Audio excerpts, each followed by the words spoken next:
guys, Brutalio here. So I enjoy conspiracy theories and I enjoy Joe Rogan. So we're going to go over a few of my favorites from Joe Rogan. Let's dive right into it. We'll start off with Hitler. When it's over. On episode 1117, Joe Rogan is absolutely shocked by this crazy Hitler theory. Because a lot of people are like, finding Hitler, get the fuck out of here. Yeah. They found Hitler, he died. Yeah, I mean, Not really? we don't know. Right. I mean, this isn't like Ancient Aliens. This is, they declassified a bunch of documents. The Israelis. It's amazing how much of that information they hide from the public with all these classified documents and such. The British and the Germans and Americans in the past 20 years have been consistently declassifying documents. And there were a bunch of specifically FBI documents that we were spending millions and millions of dollars actively searching for Hitler after the war, as was... Really? Yeah, like millions of dollars. Like Hoover was like, no, That's crazy. send more FBI agents to South America, to North Africa, go to the Canary Islands, go to Spain, trying to find out where this guy went. The Russians got the body, and they got his skull. And when they brought it back to Moscow, nobody has ever been able to independently verify who and what this body is. They let one genetic test occur, and the body with the bullet holes that they said was Hitler, and have said, and that's the narrative, that's the story, that's all the eyewitness accounts that are even in the vicinity of collaborating with each other and corroborating each other's testimony. Like the closest version, because none of it seems to be very accurate, is that, okay, here's Hitler's skull, and when they did the genetic testing, it's that of a 35-year-old woman. So they're like, oh, well, this isn't Hitler. So what you had in South America, both Chile and Argentina back-to-back had fascist regimes. You had Perón, who was part of the Nazi party starting all the way back into the mid-30s. He's the president of Argentina. So the Red Cross, there was about 3 different rat lines that guys were able to successfully get out of Europe into South America. And there's no question that we're talking thousands, if not tens of thousands of high-ranking Nazis made it there. Tens of thousands? Tens of thousands. And I'm not talking like little soldiers. I'm talking high-ranking Nazis. But what you got in South America were isolated German-only communities. You could go into Bariloche, Argentina, and I'd be like, "Buenos dias, amigos," and they're like, "Guten Morgen." I'm like, oh, That's strange. Yeah, I meant good morning. Yeah, sorry, it's 2017, right? I thought we spoke Spanish here. So in 2017, you were there and they were speaking German. Yeah. Wow. Well, I don't look very. I might look more European than I do. So it's just them seeing me walking down the street and be like, Wow. yeah. And there's tons of communities. I mean, if you go to Colonia Dignidad, which is now called Villa Bavaria, it is only German. Whoa. In the center of Chile, in the mountains of Chile. That's like crazy. there's no Spanish being spoken there. It is exclusively German. And these are the descendants of Nazis. Powerful Nazis. Holy shit. Are there any legitimate eyewitness accounts of Hitler in South America? Absolutely, potentially. Wow. Yep, eyewitness accounts. I saw him get off a boat. I saw him meet here. And if it was just some person saying it, it's almost meaningless. Right. But if you look at the context of who this person is, the wealth that they have that they shouldn't have, like, can you explain how you got so rich in 2 generations? Like, okay, your grandpa got here from Germany in 1946. That's weird. And he's on a legitimate visa with an Argentinian passport. Also weird. And now he's a war refugee that's now worth millions of dollars. How does this work? On episode... Alright, what else? Antarctica, Adam and Eve, moon landing.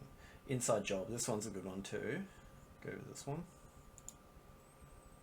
Yeah, what is this? On episode number 1308, Joe Rogan explains his conspiracy that 9/11 was an inside job. You want to hear another conspiracy theory that you probably don't know? It's going to blow your mind? Let's do it. The day before 9/11, the day before the attacks, Rumsfeld gave a press conference where he talked about trillions of dollars missing. The day. Then a plane slams into the very part of the building where they were doing the accounting, blows up half the fucking building in the Pentagon, blows up a wall. Donald Rumsfeld was on, where was it, the White House lawn? According to some estimates, we cannot track $2.3 $2.3 trillion trillion in transactions. 2.3. Okay, now, again, somebody told you that literally, like, right before 9/11 happened, they said they couldn't track $2.3 trillion. No, that didn't happen. That did not happen, but it did happen. What the fuck? Yeah, so think about what Kennedy said. Think about what you saw when you saw that Vice movie where Dick Cheney, who was the CEO of Halliburton, becomes a vice president and gets billions of dollars in no-bid contracts. Now think about what we just saw with Donald Rumsfeld saying they couldn't find $2.3 trillion. I don't know where what? I don't know. It seems like we should have had it. So like, we'll keep looking.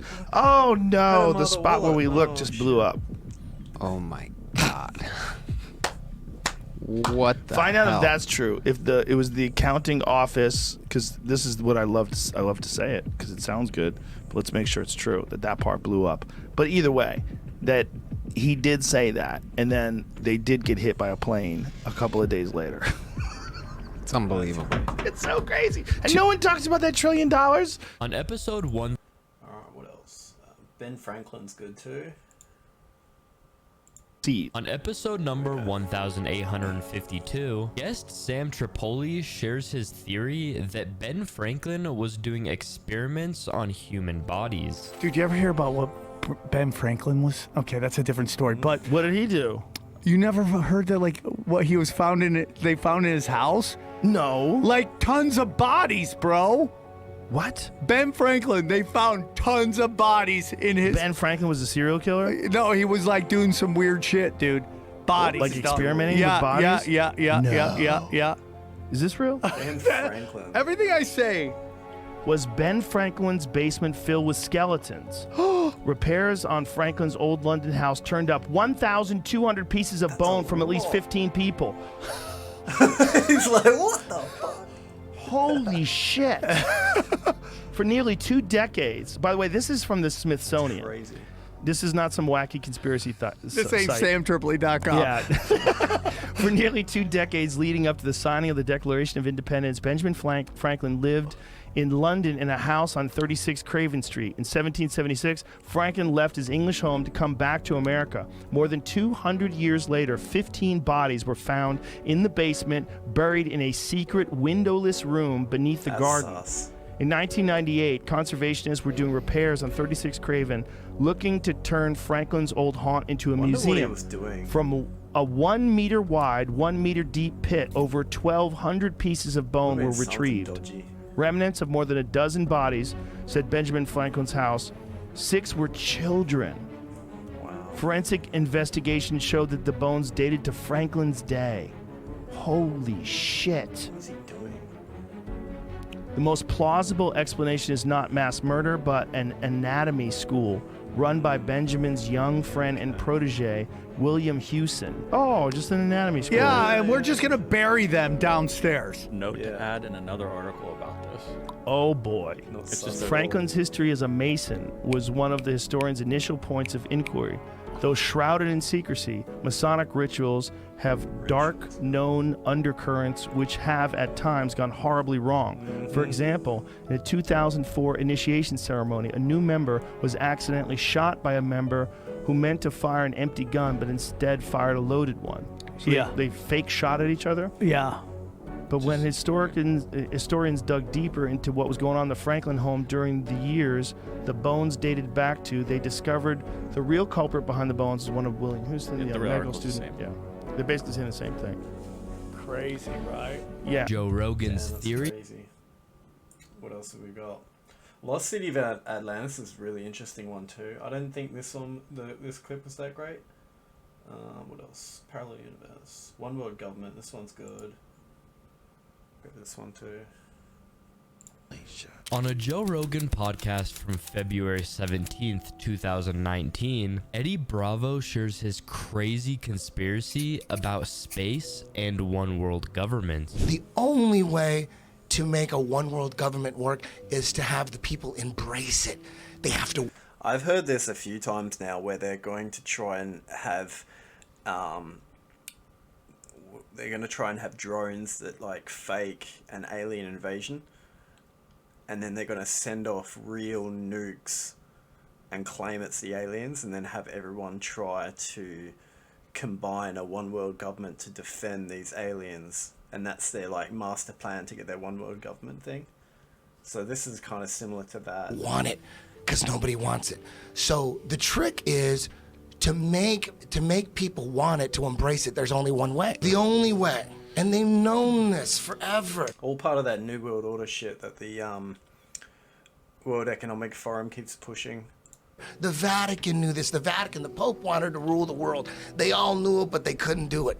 They all knew it, but they knew one way, but there's no way how they're going to pull it off. Man? The only way. It's interesting. I remember hearing about this stuff like 20 years ago or something, and I was like, that sounds a bit far-fetched, but now you see it's just in plain sight. They've got it on the World Economic Forum's like website and everything, and they're very open about it, and they're trying to push for like a digital currency. They're trying to have like one world government. They're pushing all these agendas, and it's quite scary, really. Is if there was some extraterrestrial threat from up above us, that would be the only way to have everyone embrace the one world government. They all knew that for years. But it didn't work That's so far. the plan. They could never It's a make shitty it plan, work. though. They didn't have the technology 500 years ago. The Vatican knew about it. They wanted it. And you go to the Vatican, you see paintings of like Have you been there? UFOs with aliens in them. And back when I used to believe in UFOs, but before I figured out that UFOs they want us to believe in UFOs. They're preparing us for a fake alien invasion. That's always been the plan. A one world government. The only way to do it is to get us to embrace it. And the only way to embrace it is from an alien attack.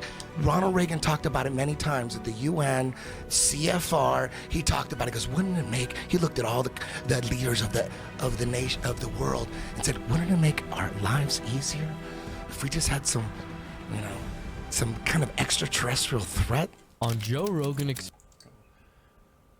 The Great Pyramid's a really good one too. The Lost City of Atlantis is really good too. There's a few of them that's really good. But I'll put a link to this video in the description if anyone wants to check it out. Hey guys, thanks for watching the video. If you enjoyed this, please like and subscribe, and don't forget to check out some of my other videos. Catch you next time.